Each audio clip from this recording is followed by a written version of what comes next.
Welcome to 40 Days in His Presence. Today is day 27, and I'm reading from Matthew chapter 11 and verse 28. Come to me, all you who labor and are heavy laden, and I will give you rest. One of the most difficult sports I ever participated in was cross-country running. We ran 3 miles just about every single day. Now I know there are some people who run full marathons and half marathons, but cross-country running was an incredibly grueling sport for me to participate in, especially when our races fell during summertime. And there was a particular race that was probably the hardest race I had ever run.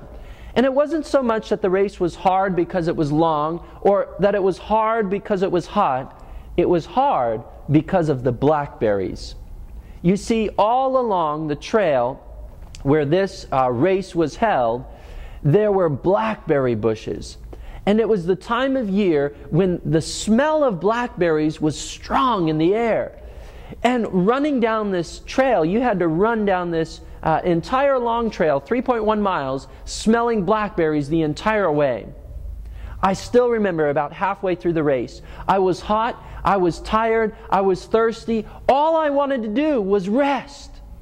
And the smell of blackberries was killing me. Not to mention, I could see the blackberry bushes just a couple feet away from me as I ran past them. The hardest part, though, was when I ran past a little boy who was sitting there with a bucket full of blackberries, stuffing his face with that sweet, ripe fruit. Oh, what I would have given to just give up on the race and sit down and eat with that boy. You know, I find a lot of similarities between that race and life in general. You see, life has been called a race. Some people even call it a rat race. It's a go-go, fast-paced world out there. And you and I live in this fast-paced world where demands seem to exceed what we're able to output. Have you ever felt like giving up? Like all you want to do is just sit down and eat some blackberries? Have you longed for rest and not known when rest would come? How does God fit in our fast-paced, go-go world? Well, Jesus left us an example in Mark chapter 1 and verse 35. And this is what it says. Now in the morning, having risen a long while before daylight, he went out and departed to a solitary place, and there he prayed. You see, here in this text, the day before, Jesus had spent the entire day healing person after person after person. The Bible actually says that Jesus healed people late into the night. Finally, he was able to lay down and get some rest. But physical rest was not enough to satisfy the desire that Jesus had for complete and total rest. Instead, Jesus knew where that rest could be found, and he rose a great while before even the sun got up. And the Bible says that he went to a quiet place and he prayed. Jesus' source of rest is for us. Listen to what Jesus says about rest to his disciples here in Matthew chapter 11 and verse 28. And this is what it says. Come to me, all you who labor and are heavy laden, and I will give you rest. Take my yoke upon you and learn from me, for I am gentle and lowly of heart, and you will find rest for your souls. Friends, Jesus invites you and I to find rest the same way that he found rest.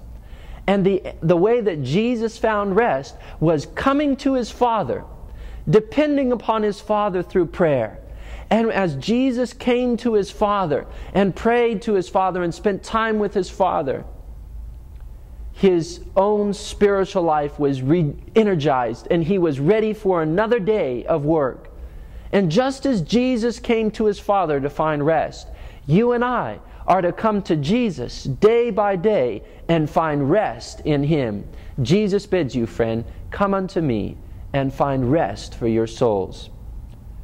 But did you know that Jesus is actually the author of rest? Not only is he the source or the place where we find rest, but he is the author of rest.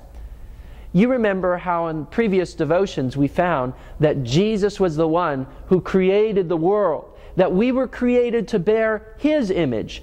And just like Adam and Eve, our purpose is to be just like Jesus, because Jesus is our creator.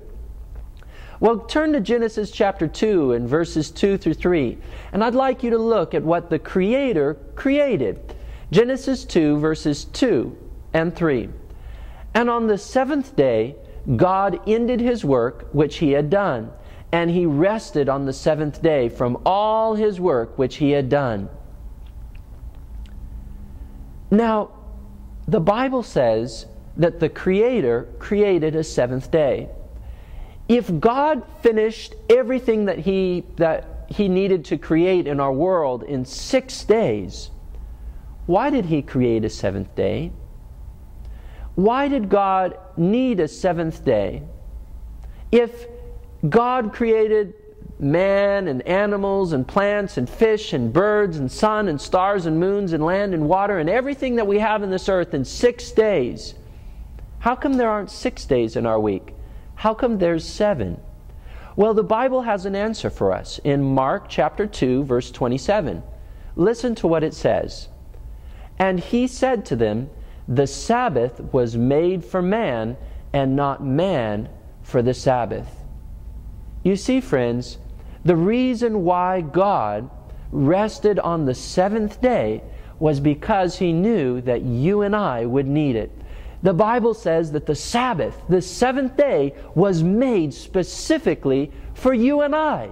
In this go-go, rush-rush world, God has created a day for you and I to come and commune with him.